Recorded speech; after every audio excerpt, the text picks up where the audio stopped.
Have you ever seen a family die? My name is Harry Brubaker, and I was too late.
Come in, Brubaker.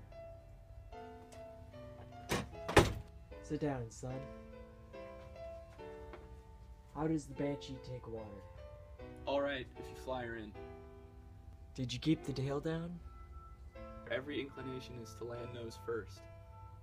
From way back in the past, I remembered an October night when our family was burning leaves, and at the end, my mother pitched a bucket of water on the bonfire. I can still recall the ugly smell.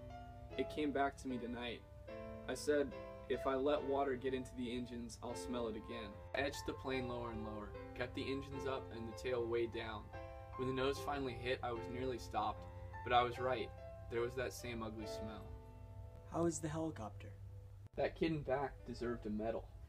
Handled the rescue okay? Pretty well. So Harry, you're one of the finest pilots we have. You go in low and you do the job. Why don't you stay in the Navy? You know what I think of the Navy, sir. Still, I'm unattached. The organized units were drawing pay. They were left home. I was called. Sometimes I'm so bitter I could bitch up the works on purpose. Did you know that in Denver, not a single person even knows there was a war going on? With the exception of my wife, nobody supports this war. Every war is the wrong war, Admiral. But I know that any society is held together by the effects, yes, and the sacrifices of only a few. That's rubbish, son, and you know it. All through history, free men have had to fight the wrong war in the wrong place, but that's one that they're stuck with. That's why, one of these days, we'll knock out those bridges at Toko-Ri. How have you been? Something about you's different.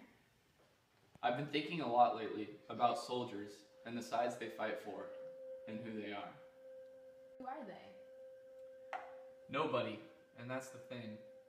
They're just normal people, like me, like my comrades fighting beside me. Except we're taught to think of them as alien. War wants us to hate the people we are fighting and hate the people of the country. And for what? Just so we can justify killing them in our minds? It's just not right. In reality, they are exactly like us. How does that make you feel? Worse. About what?